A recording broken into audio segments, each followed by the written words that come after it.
과거에 우리나라는 아주 불행한 일을 많이 겪었습니다.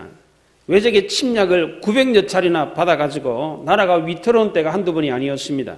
국론이 분열되어 내전이 끊이지 않았습니다.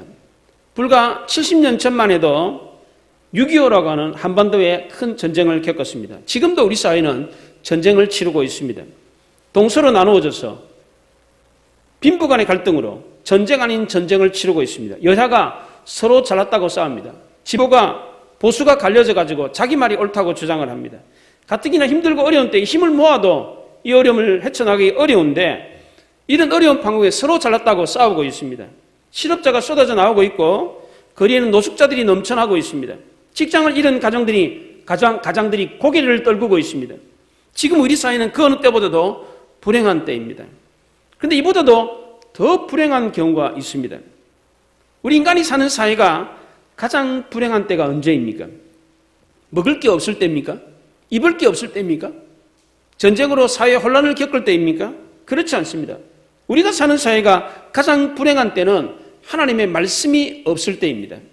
성경은 어느 민족이든 어느 개인이든 말씀이 없을 때는 항상 불행했다 그렇게 말을 합니다. 아모스 8장에서 사람들이 하나님의 말씀을 들으려고 이 바다에서 저쪽 바다까지 북에서 동까지 비틀거리면서 돌아다니는데 말씀을 들을 수가 없었습니다. 말씀을 듣지 못하는 아름다운 처녀와 남자들이 갈등으로 쓰러졌습니다. 그 당시 이스라엘은 외적의 침략을 받아가지고 성전이 불타고 사람들이 비참하게 죽어가고 있었습니다. 이때에 이 비참함이 언제까지 얼마나 오랫동안 될 건지 알려주는 사람이 없었습니다. 고생을 하더라도 그 고생이 어느 정도 견디며 어느 정도 지나면 없어진다 이것을 알면 견딜만 합니다. 우리가 지금 코로나를 겪고 있잖아요. 이 코로나 이렇게 두려움을 주고 이렇게 어려움을 줘도 뭐 내년 말이면 괜찮아진다. 백신도 나오고 치료제도 나온다. 그러니까 그래도 군말 안 하고 그래도 그냥 마스크 쓰고 견디는 거예요. 그렇잖아요. 그런데 이게 언제 끝날지 모르겠다. 그러면 사람들은 공포에 질립니다. 견딜 수가 없습니다. 당시에 이스라엘은 그 고난의 기한을 알려주는 사람이 없었습니다. 왜? 하나님의 말씀이 없었기 때문입니다. 그래서 더더욱 불행할 수밖에 없었습니다. 우리가 사는 세상이 밝다, 어둡다, 판가름하는 기준이 무엇입니까? 어떤 사람은 사회 정의가 그 기준이라고 합니다. 부정부패가 난무하고 권력자들이 법을 위반해도 처벌을 받지 않는다면 그 사회는 어두운 사회라고 합니다. 그러나 공의가 실행되고 권력자라도 법 앞에서는 공평하게 판결을 받는다면 그것은 밝은 세상이라고 합니다. 정의가 있느냐 없느냐에 따라서 그 세상의 밝고 어두움을 판가름합니다. 고위공직자들 청문회 할 때에 주로 불거져 나오는 문제들이 뭡니까? 병력 비리, 부자 승계, 위장 전이, 부동산 투기, 뇌물 수수, 이런 등등입니다. 이런 청문회 이 조사에서 문제가 없는 사람, 안 걸리는 사람 있었습니까? 저 사람은 아무런 문제가 없다. 흠잡을 데가 없는 사람이다. 이런 사람 있었습니까? 없었습니다. 우리 사회가 밝고 어둡다라고 하는 판가름의 기준인 사회 정의가 이런 것이라면 지금 깨끗한 사람이 아무도 없잖아요. 그럼 우리 사회는 어두운 사회입니까? 사회 정의로 사회 밝고 어두움을 판가름할 수 있습니까? 그렇지 않습니다. 우리 그리스도인들이 세상을 보는 눈은 세상 사람들이 보는 눈과 다릅니다. 세상의 밝고 어두움을 판가름하는 기준은 사회 정의가 아니라 하나님의 말씀입니다. 왜냐하면 하나님의 말씀이 모든 것의 기초가 되기 때문입니다. 하나님의 말씀의 지배를 받으면 미신이나 다른 유혹에 이끌리지 않습니다. 하나님과 사람 사이를 갈라놓는 죄의 문제도 해결할 수가 있습니다. 그래서 하나님의 말씀이 세상을 밝혀주는 기준이 되는 것입니다. 그런데 오늘 본문에 사사시대 말기에 이스라엘 백성들에게는 하나님의 말씀이 희귀했다고 합니다. 오늘 1절에 보면 아이 사무엘이 엘리 앞에서 여호와를 섬길 때에는 여호와의 말씀이 희귀하여 이상이 흔히 보이지 않았더라 그랬습니다. 엘리가 이스라엘의 대제사장으로 있을 때에 하나님의 말씀이 잘 나타나지를 않았습니다. 말씀이 없는 이스라엘 사회는 불행할 수밖에 없었습니다. 이런 현상은 비단 구약시대 이스라엘 시대에만 그런 것이 아닙니다. 오늘날 우리 시대도 마찬가지입니다. 하나님의 말씀이 없으면 교회도 그렇고 가정도 그렇고 사회도 그렇고 개인도 그렇고 불행할 수밖에 없는 것입니다. 왜 그렇습니까? 하나님의 말씀이 생명이고 복이기 때문입니다. 그래서 하나님의 말씀을 복음이라고 합니다. 복된 소리다, 그렇게 말하는 것입니다. 이렇게 좋은 하나님의 말씀이 왜 없습니까? 히브리서 1장 1절에 옛적의 선지자를 통하여 여러 부분과 여러 모양으로 말씀하시는 하나님이라고 했습니다. 하나님은 늘 언제나 여러 사람들을 통해 이 모양 저 모양으로 우리에게 말씀하시는 하나님이라고 그랬어요. 근데 왜 하나님의 말씀이 없습니까? 하나님이 말씀하지 않아서 말씀이 없는 것이 아니라 하나님은 늘 언제나 말씀하시는데 사람들이 그 말씀을 듣지 않기 때문입니다. 오늘 3절 상반절에 하나님의 등불은 아직 꺼지지 아니하였으며 그랬습니다. 성전에 하나님의 등불이 꺼지지 않았다는 말은 아직 해가 뜨지 않았다는 얘기입니다. 이스라엘 백성들은 성전 안에 촛불을 켜두었는데 그 촛불을 해가 지면 켜고 해가 뜨면 촛불을 껐어요. 그러니까 아직 등불이 켜져 있다는 말은 아직 해가 뜨지 않았다는 거예요. 아직 밤이라는 거예요. 그런 표현이지만 여호와의 등불이 아직 꺼지지 않았다, 이 말은 아직도 하나님은 은혜의 말씀을 베풀고 계신다라고 하는 상징적인 의미이기도 합니다. 엘리 시대도 마찬가지였습니다. 하나님은 여전히 여러 부분과 여러 모양으로 말씀을 하고 계셨습니다. 먼저 하나님은 엘리의 두 아들이 흉악한 범죄를 저질렀을 때에 이스라엘 백성들의 입을 통해서 그들의 죄악을 알려줬습니다. 사무엘상 2장 22, 23절에 보면 엘리가 매우 늙었더니 그의 아들들이 온 이스라엘에게 행한 모든 일과 해망문에서 수종드는 여인들과 동침하였음을 듣고 그들에게 이르되 너희가 어찌하여 이런 일을 하느냐, 내가 너희의 악행을 이 모든 백성에게서 듣노라 그랬어요. 엘리는 자기 두 아들들이 죄를 범한 것을 이스라엘 백성들이 입을 통해서 들었습니다. 게다가 이번에는 하나님이 직접 사람을 보냈어요. 2장 27절에 보면 하나님의 사람이 엘리에게 와서 그에게 이르되 그랬어요. 엘리 가정에 임할 심판과 저주의 말씀을 하나님이 사람을 보내가지고 직접 사람을 보냈어요. 이 사람이, 하나님의 사람이 천사인지 누군지는 알 수 없지만 분명히 사람이에요. 사람. 그 사람을 보내가지고 직접 알아듣게 아주 긴 구절에 걸쳐가지고 아주 조목조목 자세하게 그 말을 전해주었습니다. 이뿐만이 아닙니다. 오늘 본문에 사무엘을 통해서 하나님이 또 엘리에게 말씀을 전해주었습니다. 엘리가 안 들으니까 이번에는 아무 상관이 없는 어린아이에게 말씀을 줬습니다. 사무엘은 아무것도 모르고 엘리 가정의 이야기를 들었습니다. 듣고는 깜짝 놀랐어요. 무시무시한 무서운 저주의 말씀이었습니다. 말을 하고 싶어 하지 않았어요. 아침에 일어나가지고 엘리 할아버지가 사무엘한테 야, 하나님이 간밤에 뭐라고 그러시더노? 그러니까 사무엘이 말을 안 하려고 그러는 거예요. 너 말 안 하면 하나님이 벌 위에 벌을 내릴 거다. 그러니까 순수하게도 이실직고를 했어요. 그런데도 엘리는 어떻게 했습니까? 먼저 엘리는 사무엘에게 주었던 하나님의 말씀이, 그 말씀이 바로 하나님이 주신 말씀이라는 것을 알았습니다. 그런데도 어떻게 했습니까? 대수롭지 않게 받아들였습니다. 18절 하반절에 이는 여호와이시니 선하신 대로 하실 것이라. 이 말은 하나님의 뜻대로 할 거다, 그런 뜻이 아니라 뭐 전에도 들었던 말씀이네. 사무엘을 통해서 말을 들어보니까 전에 뭐 이스라엘 백성들을 통해서 들었던 말, 그리고 하나님의 사람을 통해서 전해 들었던 그 말과 똑같은 말이네. 뭐 다른 말 할 줄 알았는데 뭐 똑같은 말 했네. 뭐 그렇게 되겠지. 처음에 이스라엘 백성들을 통해서 자녀들이 악행을 들었을 때는 홈니와 비누아스를 부르다가 아들들아, 너희들 그러지 마라. 사람에게 범죄하면 용서받을 수 있지만 하나님께 범죄하면 용서받을 길이 없다. 그런데 두 번째 하나님의 사람이 나타나가지고 장구한 구절로 자세하게 이야기를 해줘도 아무런 조치를 취하지 않았습니다. 심지어 어린 사무엘, 순수한 사무엘을 통해서 하나님의 말씀을 받았는데도 불구하고 그걸 확인했어요. 하나님의 말씀이라는 걸 확인을 했습니다. 그럼에도 불구하고 아무런 변화가 일어나지 않았습니다. 알면 뭐합니까?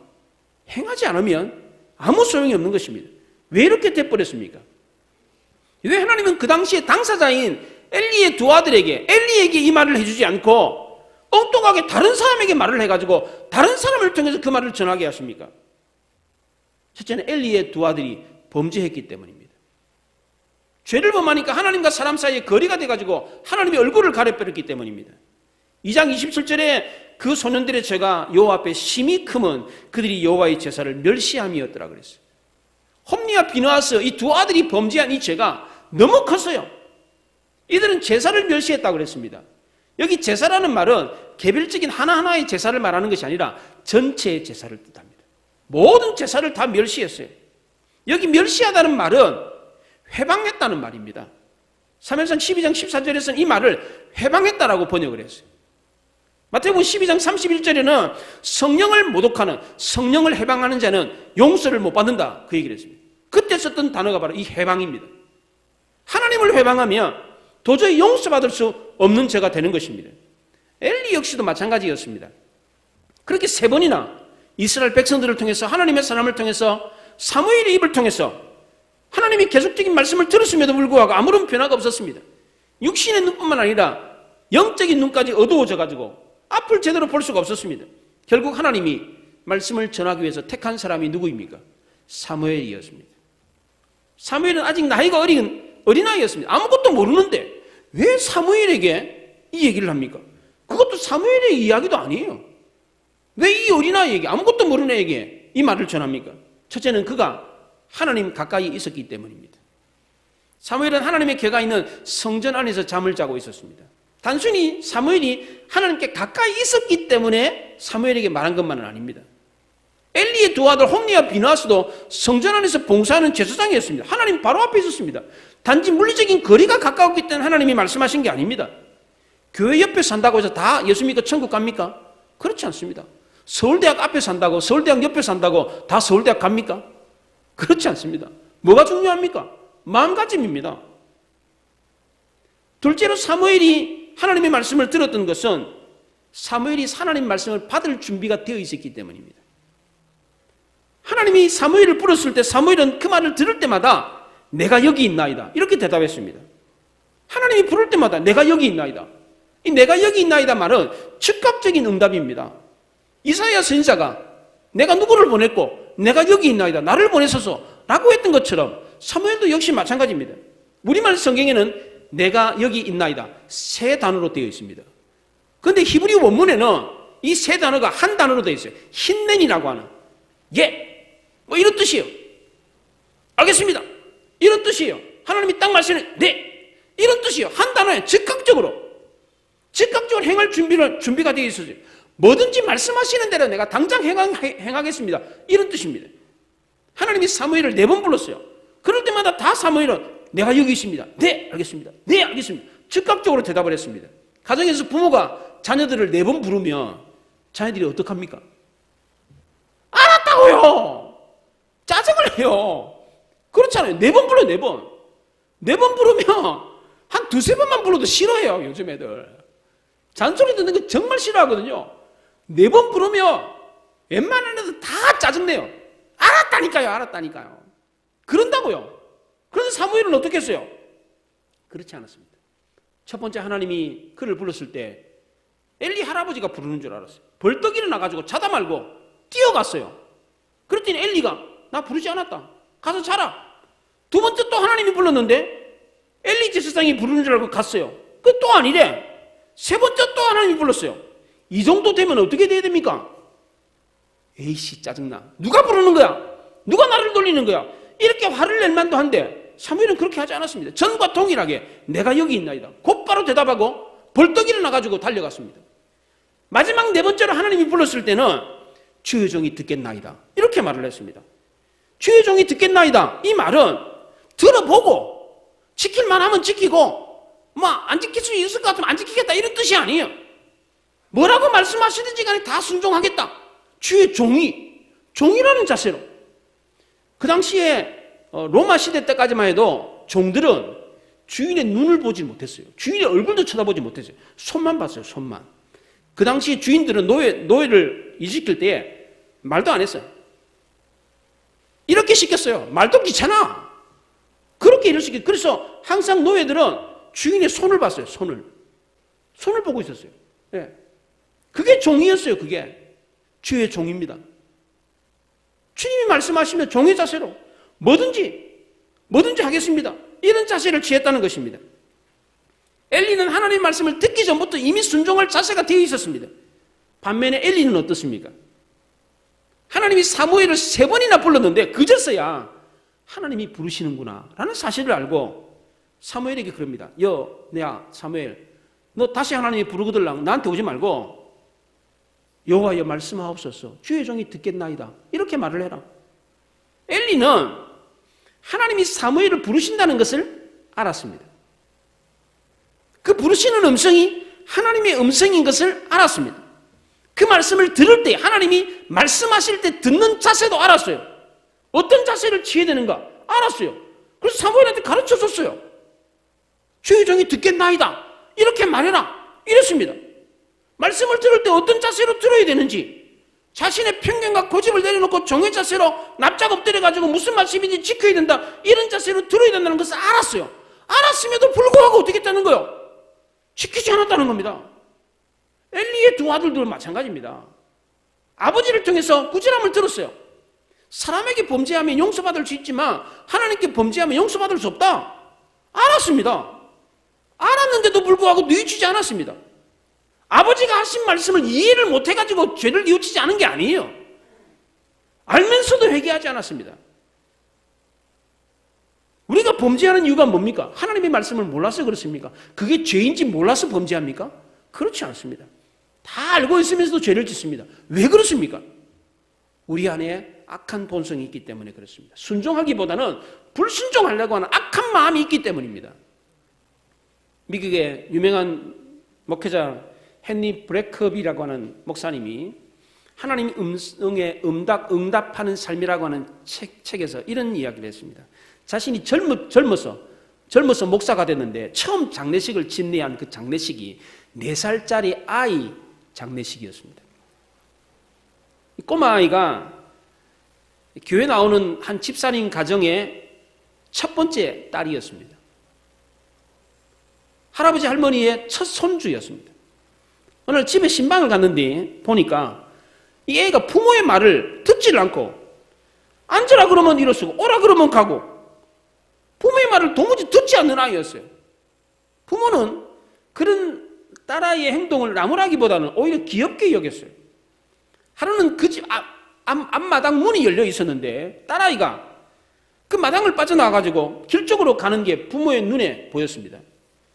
저쪽에서는 차 한 대가 무서운 속도로 달려오고 있었습니다. 딸아이는 주차되어 있는 2대의 차 사이로 빠져나가서 도로 쪽으로 달려나가고 있었습니다. 이때 부모가 다급한 목소리로 안 돼, 돌아와! 이렇게 말했습니다. 이때 아이는 잠깐 뒤돌아보고 부모를 보고 씩 웃더니 그냥 길가 쪽으로 달려가 버렸습니다. 차에 치여가지고 그 자리에서 죽고 말았습니다. 아이 죽음 앞에 터져나오는 부모의 통곡은 단장이 끊어지는 아픔이었습니다. 창자가 끊어지는 아픔이었습니다. 그 아이는 부모의 말에 순종하도록 훈련되지 않아서 나타난 비극이었습니다. 이것을 경험한 뒤에 이 목사님은 큰 교훈을 얻었습니다. 하나님이 말씀하실 때 즉각적으로 순종하는 법을 가르쳐야 되겠다. 왜 이게 중요한 것입니까? 하나님 말씀을 듣고 순종하는 것은 생명과 직결되기 때문에 그렇습니다. 정말 그렇습니다. 하나님이 우리에게 말씀을 들려주는 이유가 무엇입니까? 첫째는 듣고 알아들으라고, 두 번째는 알아들은 말씀을 순종하고 실천하라고, 그렇게 해서 말씀 주시는 것입니다. 엘리는 듣고 알아들었습니다. 그런데 실천하고 순종하지 않았습니다. 심지어 가르칠 수도 있었습니다. 어떤 게 바른 건지 가르칠 수 있었어요. 그런데도 불구하고 실천하지 않았습니다. 그래서 엘리가 알고 있었던 하나님의 말씀은 살아있는 말씀이 아니라 죽은 말씀이었습니다. 그 말씀의 능력이 나타나지 않았습니다. 그런데 사무엘이 받은 하나님의 말씀은 어떻습니까? 알아듣지도 못했습니다. 그게 하나님의 말씀인지도 몰랐습니다. 근데 그 말씀대로 순종했을 때 어떻게 됐습니까? 그의 입에서 나오는 말은 땅에 떨어지는 법이 없었습니다. 19절에 사무엘이 자라매 여호와께서 그와 함께 계셔서 그의 말이 하나도 땅에 떨어지지 않게 하시니 그랬어요. 사무엘이 이렇게 적극적으로 하나님 말씀에 반응했을 때에 하나님은 어떻게 했습니까? 10절 상반절에 여호와께서 임하여 서서 전과 같이 사무엘아 부르시는지라 그랬어요. 네 번째 하나님이 사무엘을 부를 때는 하나님도 일어섰어요. 하나님도 사무엘 앞에 섰어요. 계시록 3장 1절에 문 밖에 서서 내가 두드리노니 누구든지 내 음성을 듣고 문을 열면 내가 그에게로 들어가 그로 더불어 먹고 그는 나로 더불어 먹으리라 그랬어요. 예수님도 우리 문 밖에 서서 우리를 두드리신다. 서서 두드리신다 그랬어요. 문을 두드리는 놓고 소리만 들려주는 하나님이 아니라 서서 계신 하나님, 볼 수 있는 하나님. 여기 서 있다는 말은 눈으로 볼 수 있는 거예요. 이 시각적인 단어입니다. 이게. 하나님이 부르신다. 이거는 청각이지만 하나님이 서 있다. 이거는 보여주는 거 이게. 청각입니다. 이 시각이에요, 시각. 지금 말씀하고 계신 하나님은 음성으로만 말하는 눈에 안 보이는 하나님이 아니라 눈으로 볼 수 있는 실제 하시는 하나님이라는 것입니다. 우리가 하나님 말씀대로 순종하고 실천하면 하나님이 살아계시다는 것을 알 수 있어요. 막연하게 지금 하나님이 살아계신 하나님이 지금 말씀하신다 이게 아니고 하나님 말씀대로 순종하고 실천하면 진짜 하나님이 살아가시고 역사한다는 것을 눈으로 볼 수도 있다는 것입니다. 귀로만 듣는 하나님이 아니라 눈으로 볼 수 있고 손으로 만질 수 있는 하나님이라는 것입니다. 사도 요한도 요한일서 1장 1절에서 태초로부터 있는 생명의 말씀에 관하여는 우리가 들은 바요 눈으로 본 바요 자세히 보고 우리 손으로 만진 바라 그랬어요. 하나님의 말씀은 그냥 귀로만 듣는 하나님의 말씀이 아니라 눈으로 볼 수 있어 손으로 만질 수 있는 하나님이에요. 제가 대학교 3학년 때 학교 서클에서 간사님이 저보고 대표 순장을 하래요. 서클 대표가 되래요. 근데 그 당시에 저는 독일 유학을 준비하고 있었어요. 그래서 1학년 때부터 독일 그 남산의 문화원을 다니면서 유학을 꾸준하게 준비를 했어요. 그래서 성적을 받아가지고 이제 가면 돼요. 공짜로 유학 갈 수가 있었어요. 그래서 고민이 되는 거예요. 대표 순장을 하면 유학을 못 가요. 예. 대표 순장이 할 일이 진짜 많아요. 근데 그때 제가 대표 순장을 하라고 맡았고 저희 집사람이 부대표를 맡았어요. 그때는 뭐 교제도 안 하는 시절이었는데 아무튼 저희 집사람이 부대표였고 제가 대표였는데 고민이 됐어요. 그래서 한 번 또 얘기를 하겠다고 순종을 하고 여름 수련회 때 이제 그 교체를 하거든요. 여름 수련회 때. 그 얘기를 듣고 순종을 하고 이제 수련회 끝나고 거짓 순례전도 여행을 가면서 하나님께 매달렸어요. 하나님 정말 내가 이 대표 순장 해야 됩니까? 하나님이 확신을 주지 않으면 나 이거 안 합니다. 눈으로 본 것 같고 손으로 만진 것 같이 확신을 안 주시면 나 이거 안 합니다. 그리고는 이제 거지들 몇 명을 데리고 이제 거짓 순례전도 여행을 떠났어요. 한 10몇 명 데리고 이제 그 당시 여주로 갔거든요. 경기도 여주로. 예. 쌀 많은 동네. 예. 갔는데 가서 뭐 거지니까 사 먹으면 안 돼. 다 얻어 먹어야 돼요. 그래서 남의 집에 들어가서 자야 되고 그러면서 이제 2박 3일 이제 거짓 순례전도 여행을 하는 거예요. 가는 곳마다 밥을 줘요. 잠자리도 제공해 주고. 예. 그리고 이제 거지들이 이제 이것저것 얻어 먹으니까 배가 아픈 경우가 많아요. 그 손을 잡고 기도하면 금방 나아요. 근데 그런 걸 겪으면서 야, 하나님이 살아계신가? 이건 뭐 나을 때가 돼서 나았겠지 뭐. 조금 아프다가 뭐 그냥 자동으로 나았겠지. 이건 하나님이 역사한 게 아니야. 이거는 뭐 하나님이 역사하신다 확신이 안 들었어요. 근데 밥은 잘 먹었는데 과일을 못 먹었어요. 과일을. 근데 길을 가는데 새까만 아스팔트 위에 노란 게 보이더라고. 가서 보니까 참외 껍데기가 있는 거예요. 그래서 투덜투덜거리면서 하나님 이 동네 참외도 있네요. 참외 있는데 왜 참외 안 주십니까? 이러면서 이제 길을 따라 이제 걸어갔죠. 걸어갔는데 차가 1톤 트럭 차가 한 대 지나가더니 우리를 지나쳐가지고 끽 하고 쓰는 거예요. 우린 태워주는 줄 알고 갔더니 그 운전하는 아저씨가 내려가지고 40kg짜리 그 비닐 그 자루 한 자루를 그냥 땅에다 통 내려놓고 또 하더니 그냥 가버리는 거예요.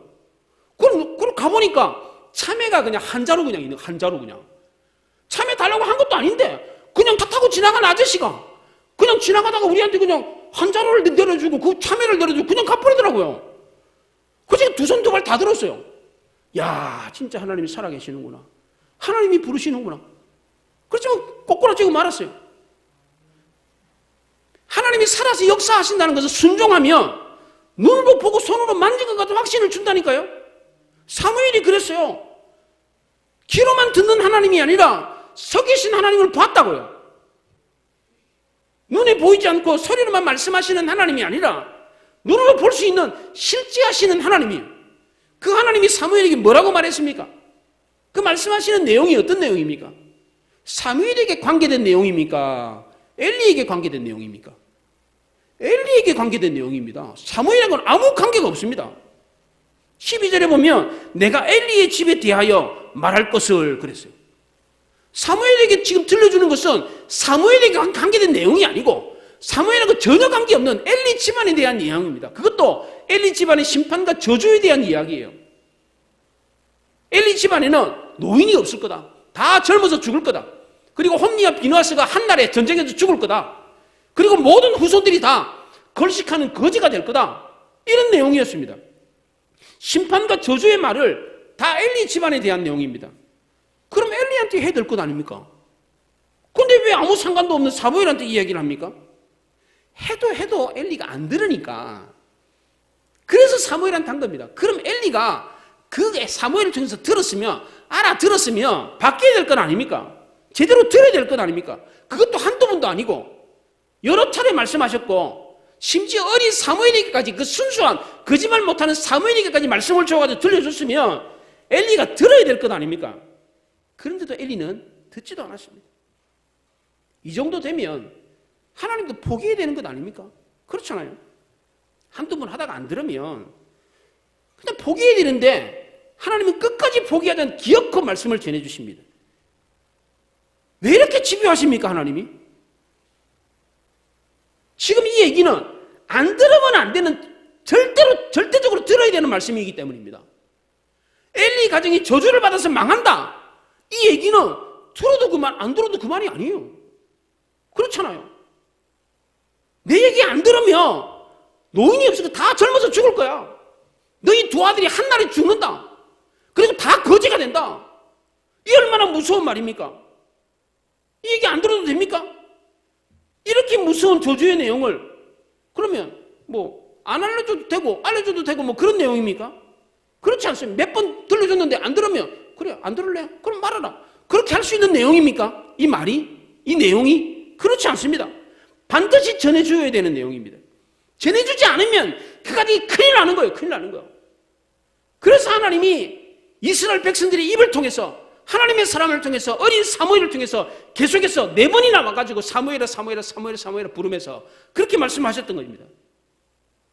4살배기 여자아이에게 올바른 교육을 시키지 않았을 때 그 아이가 어떻게 되고 말았습니까? 반드시 들어야 되는 그 내용을 듣지 않았을 때 그 아이가 어떻게 되고 말았습니까? 죽었습니다. 엘리 가정에 내려졌던 이 심판과 저주의 말씀이 엘리 가정에만 내려졌습니까? 그렇지 않습니다. 우리에게도 이 저주와 심판이 내려졌습니다. 마가복음 16장 16절에 믿고 세례를 받는 사람은 구원을 얻을 것이요 믿지 않는 사람은 정죄를 받으리라 그랬어요. 믿고 세례 받는 사람은 구원받고 천국 가지만 믿지 않는 사람은 영원한 지옥 형벌에 떨어진다 그랬어요. 이 지옥 형벌은 젊어서 죽는 게 아니에요. 거지되는 내용이 아닙니다. 이거는 영원한 지옥 형벌은 그런 정도의 형벌, 그런 정도로 무시무시한 게 아니에요. 지옥을 다른 말로 무저경이라 그럽니다. 무저, 없을 무자에 낮을 발을 디딜 수 있는 기초가 없는 거예요. 발을 디딜 수 있는 기초가 없으면 어떻게 돼요? 한없이 떨어지는 거예요. 여러분들 낭떠러지에서 떨어져 보셨습니까? 낭떠러지에서 떨어지는 순간 어떤 느낌을 받습니까? 어떤 공포를 느낍니까? 낭떠러지에서 천길 낭떠러지에서 내가 떨어져요. 떨어지는 순간에 그 느끼는 공포가 잠깐입니까? 그렇지 않습니다.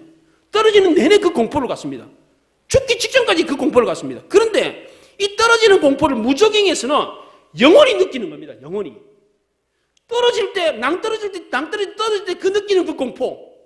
순간적으로 떨어지는 것이지만 지옥에서는 무저갱에서는 그 느끼는 그 무시무시한 공포를 영원히 느끼게 되는 거예요.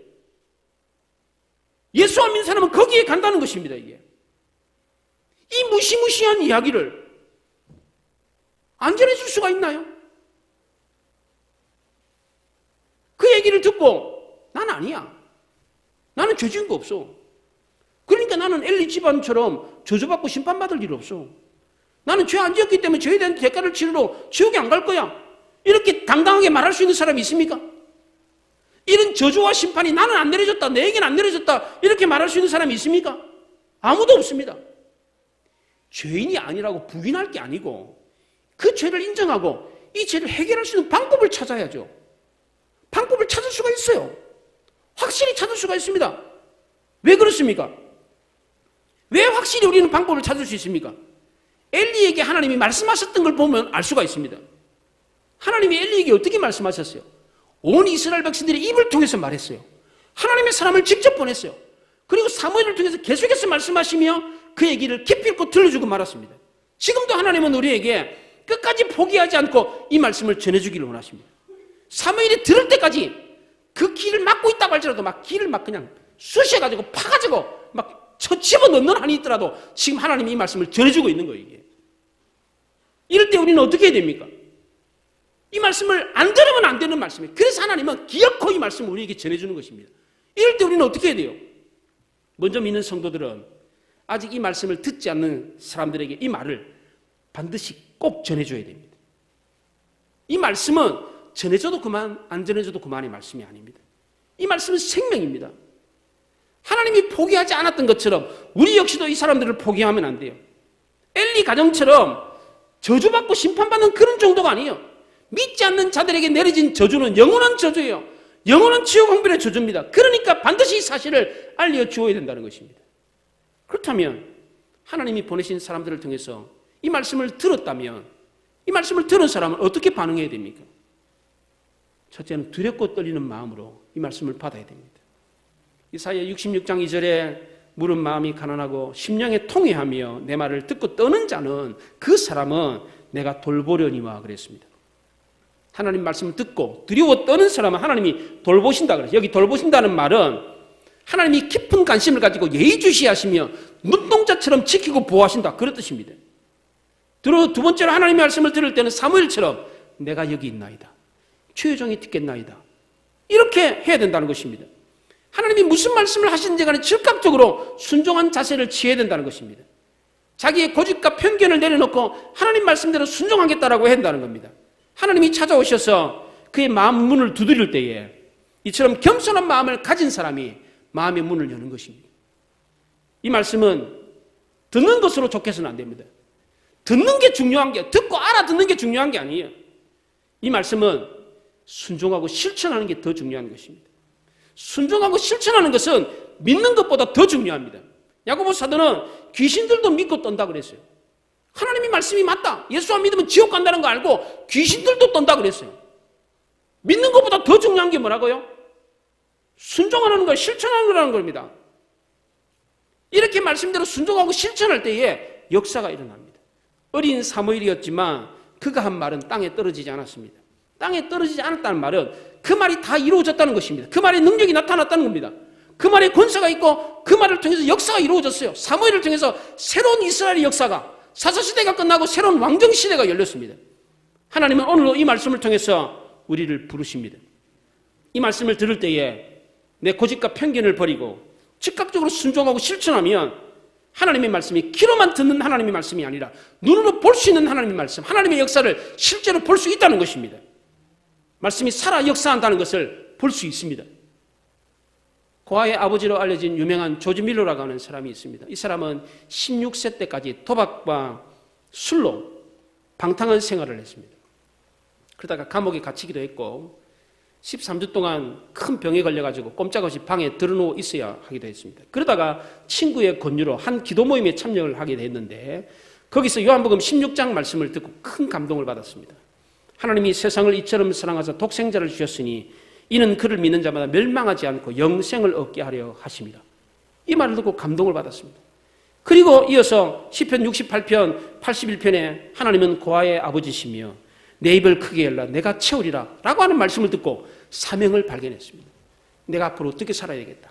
그 이후에 조지 밀러는 66년 동안 고아원을 운영하면서 15만 명의 고아들을 돌봤고 성경 연구원을 만들어가지고 수천만 권의 성경책을 배급하는 위대한 일을 했습니다. 밀러는 말씀을 통해서 과거 방탕한 생활을 청산했고 말씀에 기초해서 기도했고 말씀을 통해 사명 감당하는 위대한 사람이 되었습니다. 그 말씀이 그 방탕한 생활을 하던 그 밀러를 위대한 하나님의 사람으로 만들어 주었던 것입니다. 이게 어떻게 가능한 것입니까? 왜 그렇습니까? 히브리서 4장에 하나님 말씀은 살아있고 활력이 있고 어떤 것보다 예리해서 혼과 영과 관절과 골수를 찔러 쪼개기까지 하고 우리의 마음의 생각과 뜻을 감찰한다고 그랬어요.